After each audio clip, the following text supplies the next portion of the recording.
유머를 하나 말씀드리고 시작하겠습니다. 한 남자분이 약속이 있어서 커피숍에 가가지고 먼저 도착을 했어요. 그래서 기다리고 있는데 옆에 있는 테이블에 중년 부부가 앉아서 커피를 마시고 있어요. 너무나 다정하게 대화를 나누고 있습니다. 근데 그분들이 하는 얘기가 가까이 있으니까 들려오는 거예요. 남편이 다정하게 대화하다가 아내에게 뭔가 부탁을 하면서 얘기를 합니다. 이렇게 얘기하죠. 허니, 꿀 같은 여보, 설탕 좀 주세요. 그러니까 이 남자분이 이거 마음에 드는데, 이 표현이 아주 마음에 든 거예요. 그래서 내가 집에 가서 꼭 써먹어야겠다. 이걸 기억해가지고 집에 가서 그 다음날 아침에 부인하고 아침 식사하면서 부인을 이렇게 부르면서 얘기합니다. 돼지 같은 마누라, 베이컨 좀 주세요. 그러니까 부인이 한심하다는 듯이 아이고, 돼지 눈에는 돼지만 보이는구나. 그렇게 얘기했다고 합니다. 여러분, 사람의 눈은 마음의 창이라고 얘기하죠. 마음에 무엇이 있느냐에 따라서 보는 게 달라지는 겁니다. 돼지의 마음을 가진 사람에게는 모든 것이 뭐처럼 보여요? 돼지처럼 보이고, 자, 그럼 우리식으로 바꿔보면 예수님의 마음을 가진 사람에게는 누구든지 다 누구처럼 보여요? 예수님처럼 보여요. 자, 여러분, 우리 마음 가운데 누가 계십니까? 우리 빌립보서 2장에 있는 말씀 보시면 같이 한번 읽어볼까요? 자, 시작. 너희 안에 이 마음을 품으라. 곧 그리스도 예수의 마음이니. 아멘. 우리 안에 예수님 계신 줄로 믿습니다. 우리 예수님의 마음 가지고 있습니다. 자, 그러면 옆에 있는 분들 한번 보실까요? 자, 어떻게 보이세요? 자, 우리 한번 같이 인사할까요? 그러면 자, 여보, 혹은 자, 집사님 혹은 권사님 불러가 보면서 이렇게 오늘 집사님을 뵈니 예수님의 얼굴을 보는 것 같습니다. 자, 한번 인사해 보겠습니다. 자, 인사하겠습니다. 자, 성도님을 뵈니 예수님의 얼굴을 보는 것 같아요. 자, 반갑습니다. 자, 우리 장로님하고 권사님 한번 해보실까요? 쑥스러우세요? 허니. 자, 허니, 당신을 보니 예수님을 뵙는 것 같아요. 자, 우리 안에 예수님 계십니다. 자, 우리가 어떤 마음으로 어떤 눈을 가지고 세상을 보는지가 참 중요하죠. 새로운 일을 시작할 때면 기대가 있고 설렘이 있어요. 그런데 얼마 지나지 않아서 어려운 일을 겪게 됩니다.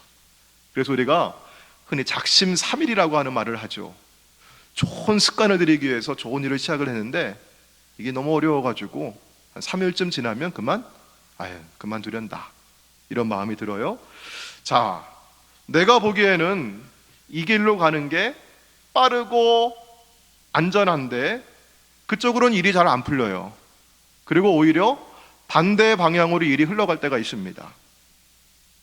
우리는 하나님께서 이 모든 상황을 다 주관하신다고 믿지요.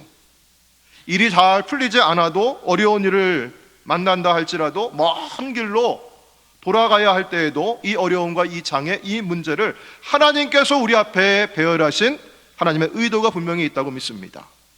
무슨 일을 만나도 선하신 하나님의 뜻이 무엇인지를 묻고 기도합니다. 자, 이스라엘 백성들이 애굽에서 나와서 가나안을 향해 나아가는데 그 출애굽 경로를 지도에서 살펴보게 되면 참 재미있는 사실을 발견하게 됩니다. 여러분이 아시듯이 이 지도에서 보시면 1번 람셋에서 이스라엘 백성들은 여정을 시작을 합니다. 자, 그러면 애굽에서 가나안을 향해 가는 길이 가까운 길이 있어요. 빠른 길이 있습니다. 해변길이라고도 얘기하고, 여러분 여기 보시면 파란색으로 쭉 줄이가 있죠. 지중해 해변을 따라가는 길입니다. 자, 어느 땅을 지나갑니까? 블레셋 사람들의 땅을 지나가요. 그래서 성경에서 보시면 블레셋 사람의 땅의 길이라고 합니다. 이 길이 빠른 길입니다. 자, 그런데 하나님께서는 이스라엘을 그 길로 인도하시지 않았습니다. 여기에도 하나님의 뜻이 있다고 우리는 알고 있어요. 왜? 우리는 성경을 보아서 알고 있습니다. 블레셋 사람들이 싸움을 잘하고 강하기 때문에 이스라엘 백성들은 이제 하나님의 군대라고 하지만 오합지졸과 같아요. 강한 군대와 맞서 싸우게 되면 괜히 나왔나 보다, 돌아가자, 이런 마음이 드니까 하나님께서 그들을 돌려주셨어요. 그런데 예전에 그 현장에 있었던 사람들은 그걸 잘 알지 못하죠. 자, 광야 길로 돌려서 백성을 인도하십니다. 이것이 하나님의 인도하심이었어요. 여기에도 하나님의 뜻이 있겠죠. 자, 가나안을 바로 앞에 두고 똑같은 상황이 이스라엘 백성들에게 있어요. 지도에서 보시면 12번에 가데스 바네아가 있습니다. 여기까지 오기 한 2년 정도 걸렸습니다. 여기에서 이제 바로 여러분 빨간색 화살표를 보시면 쭉 올라가면 어디로 가는 겁니까? 가나안 땅을 향해서 금방 바로 들어갈 수가 있어요. 자, 그런데 하나님께서는 38년을 요 광야 요 근방에서 헤매게 만드셨어요. 왜냐하면 가나안을 정탐하고 돌아왔던 12명의 정탐꾼 가운데 10명의 정탐꾼이 보고를 했을 때 이스라엘 백성들이 밤새 울며 하나님을 향해 원망하고 불평했습니다. 하나님은 불신했습니다. 38년이 지나고 나서 이제 출애굽 2세대가 드디어 가나안 땅에 들어갈 때가 되었습니다. 자, 그러면 요 근방에서 돌았으니까 바로 올라가면 되는 겁니다. 하나님께서는요, 이번에는 요단 동쪽 모압 쪽으로 돌아가게 하셨어요. 여러분 지도를 한번 확대해 보시면은요, 12번에서 어떻게 하고 있습니까? 쭉 돌아서 밑으로 내려와 가지고 모압 땅으로 요단 동편으로 가게 되어 있습니다. 자, 이번 10월에도 성지순례를 다녀오시는 분들이 계시는데, 요 출애굽의 경로를 한번 잘 기억하시면서 다녀오시면 좋을 것 같아요. 출애굽 1세대는 돌아서 홍해를 만나게 되었고, 출애굽 2세대는 돌아서 요단강을 만났습니다. 문제의 바다, 문제의 강을 만난 것이죠. 그러나 여기에도 하나님의 뜻이 있음을 믿습니다. 돌려서 홍해를 만나고 돌려서 요단을 만난 것도 하나님께서 우리의 믿음을 훈련하시고 믿음이 성장하기를 바라시는 뜻이 있어요. 왜냐하면 사람은 자신의 힘으로 넉넉하게 감당할 때는 하나님 찾지를 않습니다. 내가 내 힘으로 감당할 수 없을 때, 불가능한 일을 만나게 되었을 때는 비로소 내가 얼마나 연약한 존재를 깨닫게 되고 하나님의 도우심이 없이 내가 살아갈 수 없느라고 고백하게 되고 전능자 하나님 앞에 무릎을 꿇습니다. 지금 이 시기의 요단강은요, 여호수아 3장 15절에 있는 말씀과 같이 곡식을 거두는 시기였어요. 이때가 우기 혹은 우기가 지나고 바로 그때입니다. 물이 얼마나 넘쳐나는지 항상 요단강 그 언덕 위에 물이 넘쳐날 정도로 물이 세고 많습니다. 사람의 힘으로는 도저히 건너갈 수가 없는 겁니다. 그러나 신앙의 힘으로 하나님께서 이스라엘을 건너게 하실 줄로 믿습니다. 출애굽 1세대는 돌아서 문제의 바다를 만났지만 바로 가면 만나지 않을 거예요. 그런데 하나님께서 그들을 돌리셔서 문제의 바다를 만나게 해주셨어요. 그러나 그들은 그 앞에서 끝나지 않고 그 바다를, 홍해를 마른 땅을 밟듯이 그렇게 건너갔습니다. 출애굽 2세대는 요단강을 만났습니다. 그러나 그들은 그 앞에서 무너지지 않았습니다. 그 강을 신앙으로 건너갔습니다. 홍해를 건넌 출애굽 1세대는 여호와께서 애굽 사람들에게 행하신 그 큰 능력을 보았습니다. 백성이 여호와를 경외하며 여호와와 그의 종 모세를 믿었습니다. 믿음이 자라났습니다. 요단강을 건넌 후에 여호수아는 출애굽 2세대에게 말합니다. 여호와 하나님께서 요단물을 너희 앞에서 마르게 하사 너희를 건너가게 하신 것이 우리 출애굽 1세대들이 홍해를 건넌 것과 같구나. 이는 이 땅의 모든 백성에게 여호와의 손이 강하신 것을 알게 하고 너희가 너희 하나님 여호와를 경외하며 항상 그를 믿게 하려 함이라고 말씀합니다. 출애굽 1세대의 경험과 동일한 경험을 출애굽 2세대의 사람들이 하고 있습니다. 하나님을 경외하고 믿게 하려는 믿음의 훈련이었습니다. 사랑하는 여러분, 믿음은 우리의 마음 구조와 삶의 자세를 바꿔줍니다. 내 중심에서 하나님 중심으로 마음의 중심을 옮겨주고 세상의 힘과 논리에서 하나님의 능력을 의지하는 삶의 자세로 바꾸어줍니다. 내 중심에서 하나님 중심으로 패러다임을 바꿔줍니다. 우리는 문제의 강을 만나고 내 힘으로 도저히 건널 수 없을 때에도 하나님의 신실하심을 믿고 하나님의 도우심을 신뢰하고 감사합니다. 그런데 광야에서 사라졌던 수많은 사람들, 출애굽 1세대 사람들은 약속의 땅 가나안에 들어갈 수가 없었어요. 어려운 환경, 나를 힘들게 하는 사람들, 자신의 약함을 보았습니다.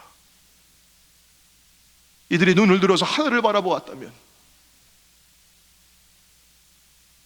우리를 도우시는 하나님을 바라보고 약속의 땅에 드리겠다고 하시는 그 하나님의 약속을 집중했다면 불평과 원망 대신에 하나님께서 어떻게 일하실지, 하나님의 역사가 어떻게 이루어질지 기대하고 설렘으로, 감동과 감사로 지내지 않았겠습니까? 사랑하는 여러분, 우리가 살아온 날들을 한번 돌아보시길 바랍니다. 아니, 지금 여러분이 서 있는 자리를 한번 다시 보시길 바랍니다. 내 의지와는 다르게 하나님의 의대로 돌아가는 길이 있지 않았습니까? 혹시 오늘 여러분 가운데는 나는 이리로 가면은 참 빨리 갈 수 있을 것 같은데, 이리로 가면 이민생활도 잘 정착할 수 있을 것 같고, 사업도 좀 더 건고해질 수 있을 것 같고, 내 자녀도 잘 될 것 같은데, 하나님께서 여러분 광야의 땅으로 여러분을 돌리실 때가 있지 않았습니까? 홍해 앞에서 혹은 요단강 앞에서, 그 문제의 강 앞에서 여러분은 어떤 반응을 보이고 계십니까? 이것이 하나님의 뜻이 있고 이것이 하나님의 훈련이라고 하는 그걸 받아들이고 있습니까? 나는 이 훈련을 통해서 무엇을 얻고 이후로 내 삶이 어떻게 변화될 것인지 기대하고 계십니까? 우리가 문제의 바다를 만났을 때 여기에도 하나님의 뜻이 있다는 것을 우리는 압니다. 자, 그렇다면 이제 이 문제의 강을 어떻게 건널 수 있을까요? 오늘은 이 문제의 강을 건너는 법을 말씀을 통해서 함께 나누고자 합니다. 자, 첫 번째는요, 우리 화면을 보시고 우리 두 줄을 같이 한번 읽어볼까요? 자, 큰 따옴표 먼저 시작. 3일을 기다리라. 자, 두 번째 줄 같이 읽어볼게요. 시작. 행동하기 전에 먼저 기도하는 시간을 가지라. 오늘 말씀의 1절 마지막과 2절 처음을 보시면은, 자, 거기 뭐라고 되어 있어요? 거기서 유숙하니라 사흘 후에.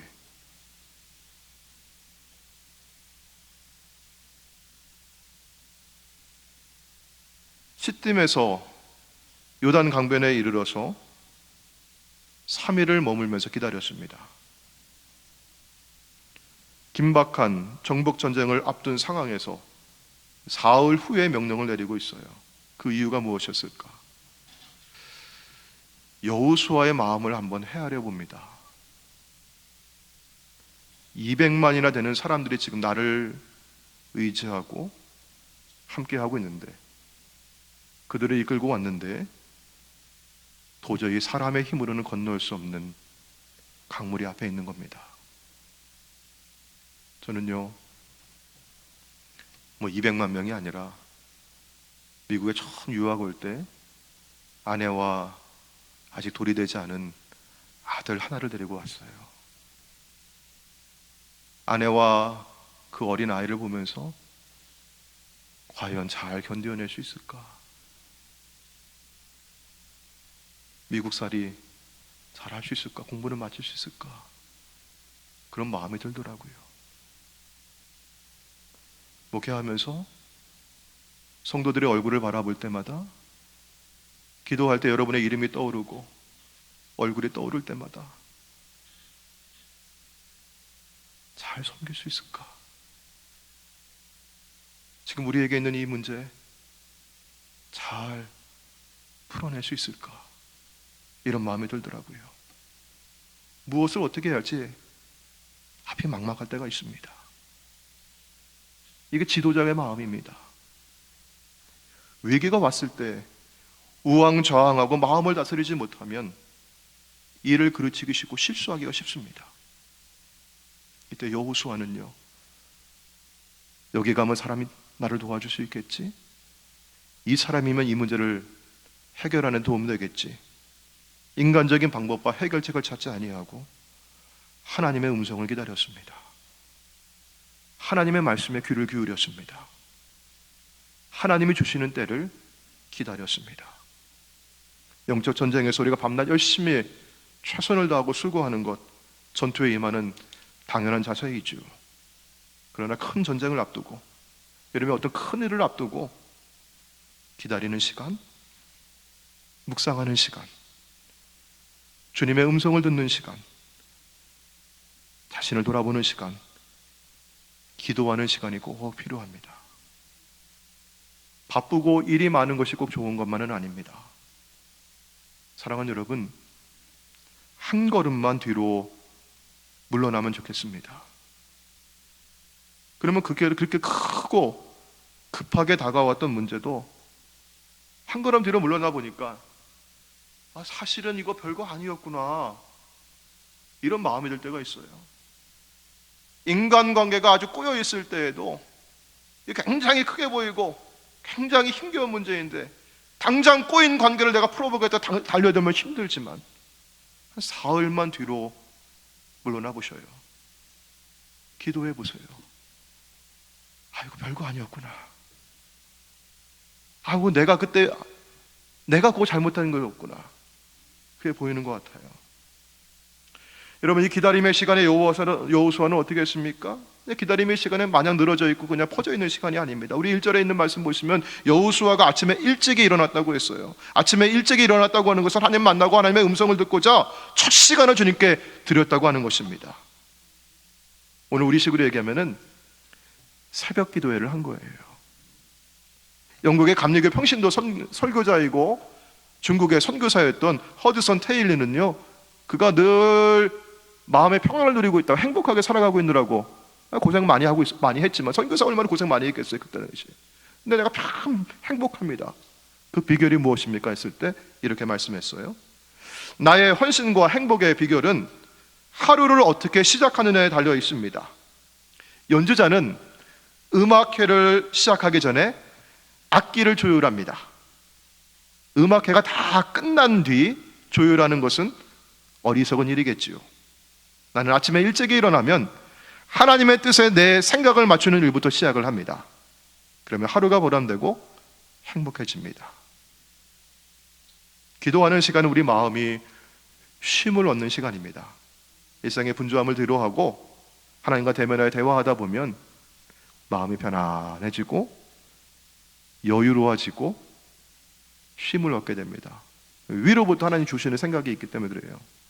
제가 사람들과 대화하다 보면은, 우리 목사님들 만났을 때 제가 대화하다 보면은, 혹은 우리 교인들 사이에서 이렇게 앉아서 대화하다 보면은 가끔 제가 그런 얘기를 들을 때가 있어요.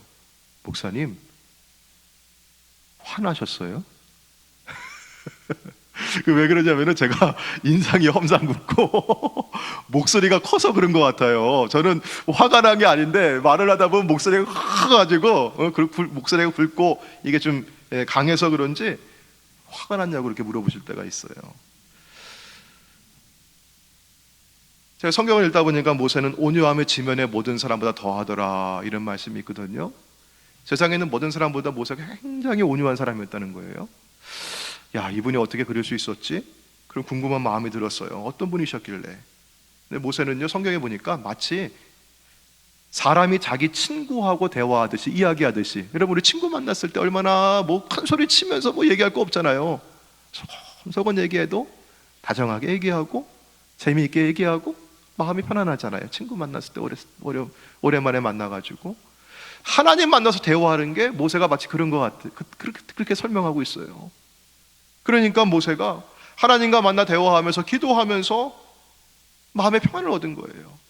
광야 40년을 여러분 한번 돌아보십시오. 이스라엘 백성들이요, 조금만 일만 있으면 모세를 와가지고 원망하고 불평하고, 심지어 모세와 아론을 향해서 어떻게 해요? 돌팔매질까지 하잖아요. 근데 그때마다 모세는 두 팔 걷어붙이고 나서서 내가 이런 사람인데 하지 아니하고 그는 어디로 달려갑니까? 회막으로 달려가요. 하나님 만나러 가는 겁니다. 그 앞에 가서 엎드려요. 하나님께 기도해요. 그리고 하나님께서 그의 마음을 만져주시고 평안, 위로를 주시고 온유한 사람으로 그를 바깥으로 인도해 주시는, 제가 목소리가 커서 화가 났느냐고 말을 듣는 게 아니라 제가 말씀 돌아보니까요, 기도가 부족해서 그런 거예요. 더 많이 엎드리고 더 많이 기도해야겠습니다. 사랑하는 여러분, 여러분의 하루 일과는 어떻게 시작이 되는지요? 하나님께 집중하고 하나님께 조율하는 시간을 갖고 계십니까?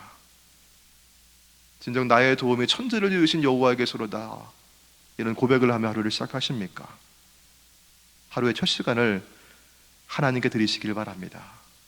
우리 29일부터 2주간 우리 12걸음 특별 새벽기도를 시작하는데, 여러분 이 시간에 하나님 앞에 여러분의 마음을 드리고 주님의 음성을 기다리는 시간을 갖기를 축원합니다. 자, 우리 두 번째 같이 한번 볼까요? 화면 보시면은요, 네, 큰 따옴표 먼저 같이 있습니다. 자, 시작. 먼저 자신을 성결하게 준비하라. 자, 밑에 줄 같이 읽어볼게요. 시작. 거룩이 능력이다. 우리가 무슨 일을 하든지 준비 없이 일이 되는 게 없어요. 잘 준비해야 합니다. 얼마 전에 한산이라고 하는 한국 영화를 봤어요. 저하고 제 아내하고 우리 홍 목사님하고 사모님하고 같이 가서 영화를 봤는데요. 저 달라스 와서 처음 영화관 갔어요. 너무 좋더라고요. 아니, 그 전에 한번 갔군요. 근데 한국 영화는 처음 봤어요, 제가 와가지고. 근데 신경 쓰지 않고 그냥 말이 샥샥샥 들리니까 너무 좋더라고요. 너무 재밌었고, 그리고 이 한산이라고 하는 영화는 이순신 장군 그리고 거북선 한산 대첩에 관한 영화였습니다. 이순신 장군은 세계적으로 존경받는 장군이죠. 해군 제독입니다. 한산 대첩은 세계 4대 해전이라고 해서 지금도 각국의 해군사관학교에서는 이 한산 대첩을 연구하고 가르친다고 합니다. 거북선은 당대의 모든 배들보다 아주 월등한 성능과 그런 실력을 갖춘 배였습니다. 이순신 장군이 어떤 분이셨을까 궁금했어요. 그의 실력은 어디에서 오는 것일까 궁금했습니다. 제가 몇 가지 자료를 찾아보니까 그 이순신 장군은 싸움에 앞서서 아주 철저하게 준비하고 준비가 다 될 때까지 기다리며 참고 인내했던 사람이었습니다. 1592년에 임진왜란이 발생하고 왜군이 막 밀려오는데 한양이 함락이 됩니다. 선조 임금은 의주까지 피난을 갑니다. 육군은 싸울 때마다 연전연패하는 거예요. 그런데 이순신 장군이 이끄는 해군은 연전연승합니다. 이순신 장군이 잘 싸우니까 이 선조 임금이 명령을 내려요. 자, 왜군의 본진이 있는, 본영이 있는 부산을 쳐라. 그러면 얘네들이 숨통이 끊어지지 않겠느냐. 근데 이순신 장군이 그 명령을 따르질 않습니다. 선조 임금은 계속 사람을 보내가지고 이순신 장군을 압박을 합니다. 이순신 장군은 아직 부산의 왜군 본영을 칠 만큼 우리가 준비가 되어 있지 않다는 것이었어요. 왜군 본영을 치지 않겠다는 말이 아니었습니다. 지금은 아니라는 말이었어요. 그런데 왕 주변에 있는 이 신하들은 이순신을 모함하고 난리를 칩니다. 그러나 이순신 장군은 꼼짝하지 않아요. 계속 배를 만들고 거북선의 성능을 개량하고 적군의 동태를 살펴가면서 정보를 수집합니다.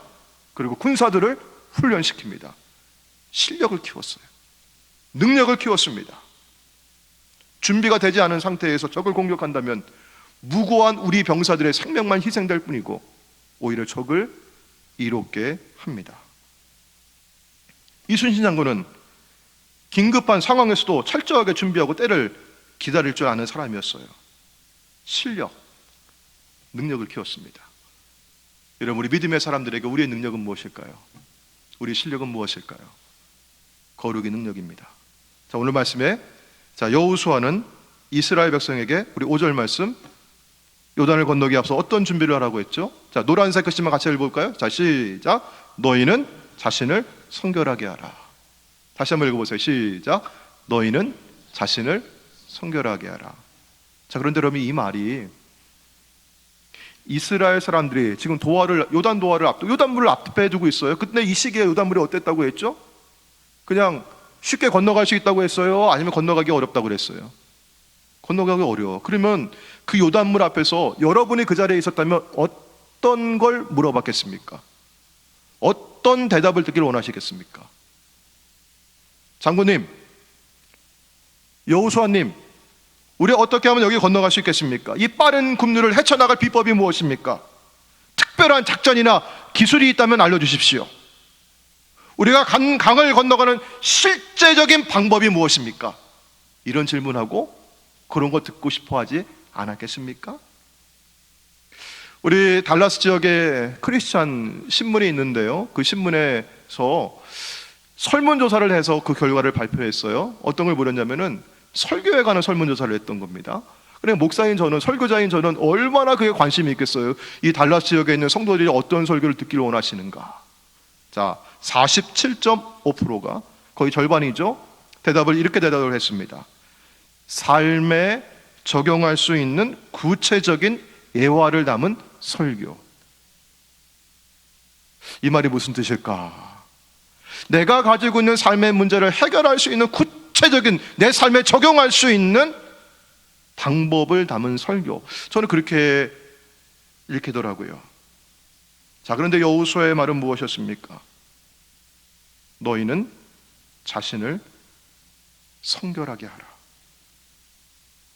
사랑하는 여러분, 우리 앞에도 범람하는 요단강 같은, 넘실대는 큰 물결과 같은 장애물 혹은 문제가 있지 않습니까? 그 앞에서 여러분이 기도하고 있죠. 여러분 어떻게 기도하고 계셔요? 하나님께 무엇을 물으며 어떤 대답을 듣기를 원하십니까? 하나님, 이 시점에서 풀리지 않는 나의 문제가 있습니다. 어떻게 풀어가면 좋겠습니까? 이 어려운 문제에서, 이 궁지에서 내가 어떻게 해야 빠져나오고 성공할 수 있겠습니까? 하나님, 제가 인간관계에 풀리지 않는, 엮여있는 문제가 있어요. 실마리를 찾지 못하고 있습니다. 이 문제를 시원하게 해결할 수 있는 비결은 무엇입니까? 하나님, 제가 위기 앞에 있습니다. 더 이상 소망이 보이질 않습니다. 제가 어떻게 해야 할지 모르겠습니다. 제가 할 수 있는 일이 아무것도 없는 것 같아요. 하나님, 어떻게, 무엇이든 저를 좀 도와주세요. 방법을 좀 알려주세요. 그런데 여러분, 성경에 보시니까 하나님은 그 대답을 알려주시기 전에 먼저 우리에게 요구하는 것이 있어요. 노란색 글씨 다시 한번 읽어볼까요? 자, 시작. 너희는 자신을 성결하게 하라. 우리는 하나님께서 쓰시는 그릇입니다.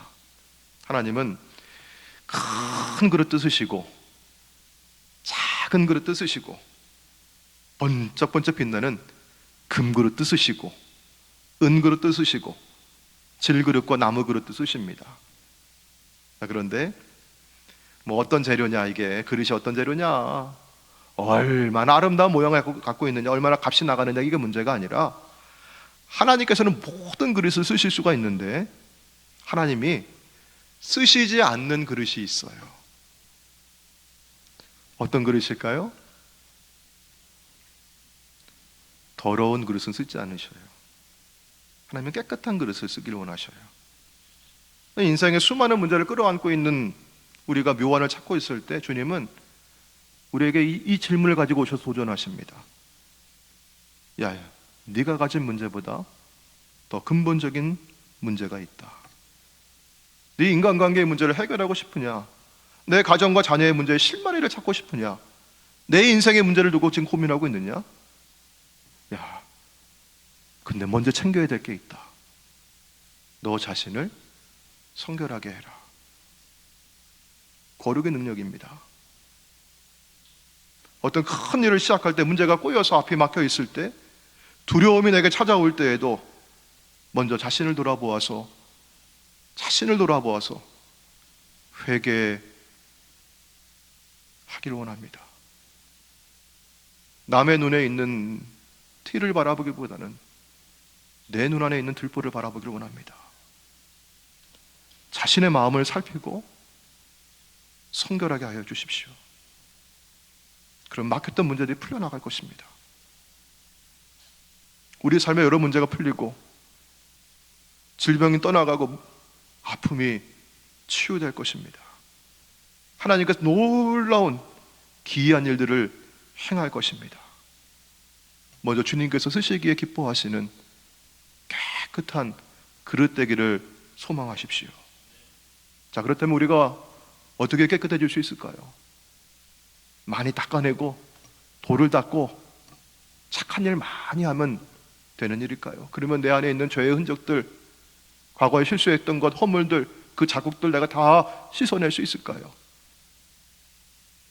내가 막 후회 많이 하면 되는 걸까요? 사랑하는 여러분, 여기 복음을 들으시길 바랍니다.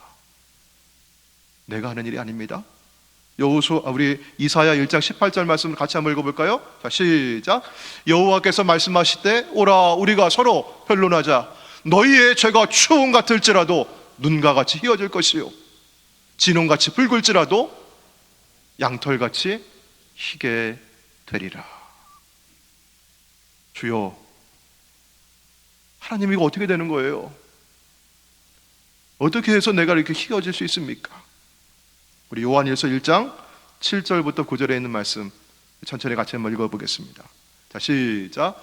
그가 빛 가운데 계신 것 같이 우리도 빛 가운데 행하면 우리가 서로 사귐이 있고 그 아들 예수의 피가 우리를 모든 죄에서 깨끗하게 하실 것이요 만일 우리가 죄가 없다고 말하면 스스로 속이고 또 진리가 우리 속에 거하지 아니할 것이요 만일 우리가 죄를 자백하면 그는 미쁘시고 의로우사 우리 죄를 사하시며 우리를 모든 불의에서 깨끗하게 하실 것이요 아멘. 예수의 피입니다. 십자가의 보혈입니다. 내가 깨끗함이 있는 것은, 내가 거룩해지는 것은 나의 노력과 나의 수고가 아니라 예수의 은혜입니다. 우리 주님의 은혜 앞에 겸손하시고 더 엎드리고 기도하는 저와 여러분 될 수 있기를 주의 이름으로 축원합니다. 우리 기도하는 마음을 담아서 함께 찬양하기를 원합니다. 예수의 피를 힘입어 주의 보좌 앞으로 나아갈 때 우리 함께 찬양하시겠습니다.